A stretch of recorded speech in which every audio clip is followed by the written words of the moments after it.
This man you see on screen is the most famous gunner of the Second World War. Not because he was the most lethal, but because his figure was so important to the enemies that even Hitler himself put a reward for his capture. But who was this gunner? Why did his name reach the ears of the German leader? And most importantly, why did Hitler personally want him behind bars? The answer, friends, is that this man was Clark Gable. Clark Gable, the famous Hollywood actor known as the King of Hollywood for his roles in hits like Gone with the Wind, had a lesser-known side to his life.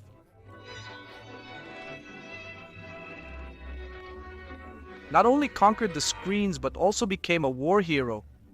Gable was an international star. His face was synonymous with success and glamour in the 30s and 40s. However, his life would take an unexpected turn in 1941 when the whole world changed forever. The United States of America were suddenly and deliberately attacked by the naval and air forces of the Empire of Japan. On December 7th, 1941, at 7:48 a.m., the Empire of Japan launched a surprise attack on the American base at Pearl Harbor in Hawaii, an event that not only marked the beginning of American involvement in World War II, but also would change Gable's life forever.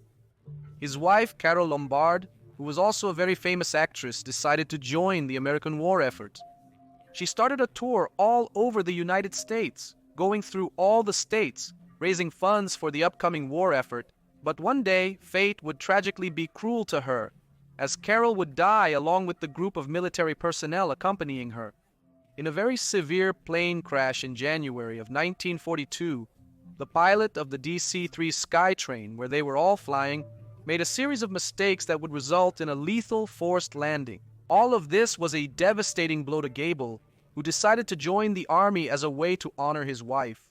While many thought that Gable joined on impulse, the truth is that he was driven by the desire to fight, something that was not foreign to someone who was used to starring in stories of bravery on the big screen. It's even believed to have been his wife's wish. But in 1943, Metro-Goldwyn-Mayer and other producers tried to stop his decision, but they couldn't. That's when Gable joined the Volunteer Corps of the United States Air Force. Gable wouldn't be a simple civilian in the war, doing tasks away from the front.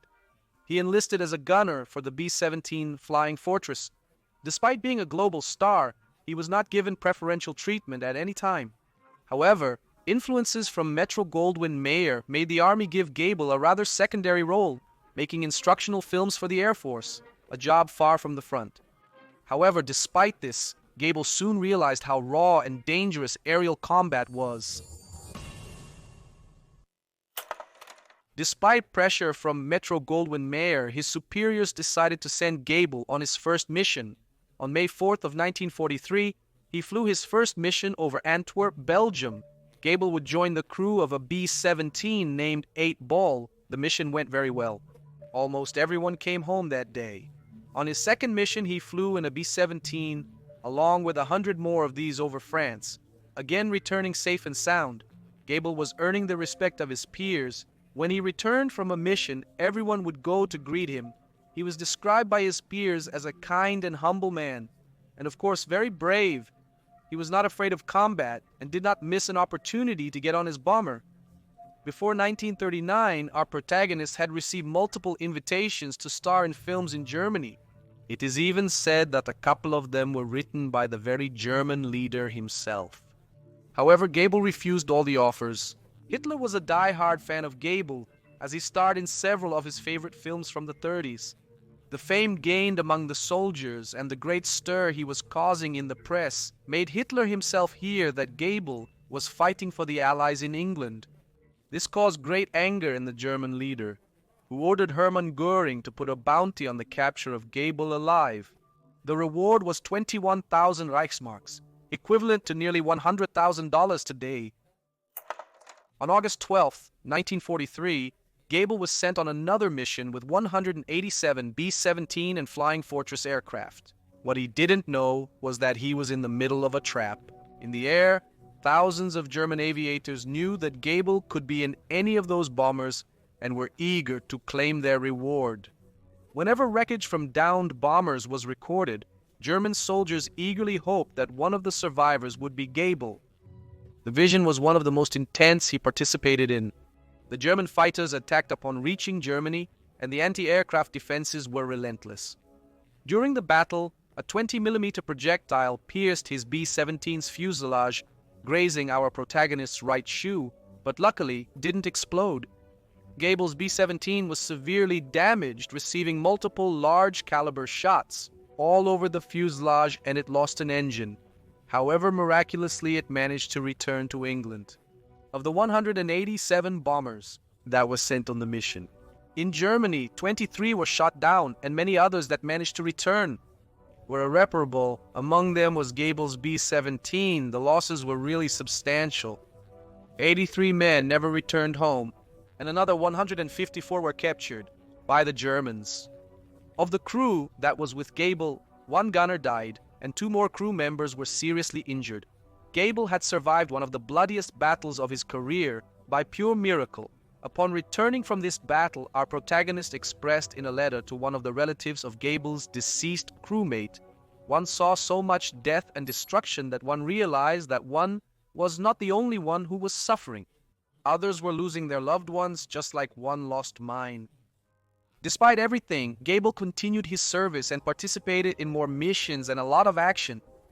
But in November of 1943, the news that Gable had miraculously survived a battle reached the United States.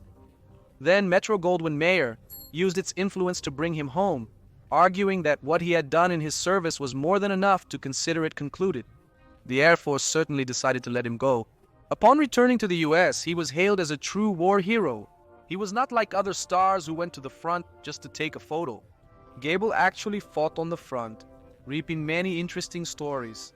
After a while, in 1944, he produced and narrated the movie Combat America, which documented his experience battling against German aviators in Europe.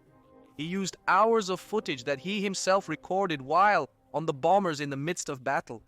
Gable's legacy not only remains in the history of cinema, but also in the history of World War II. A man who went from being a Hollywood icon to becoming a real hero facing adversity, fighting in the air, and leaving his mark on history. Today we remember Clark Gable not only as the king of Hollywood, but as a man who, despite having everything in life, decided to give it all for his country. His story remains quite a one. Hope you enjoyed the story of Clark Gable. Thank you so much for watching this video, and see you in the next one. Goodbye!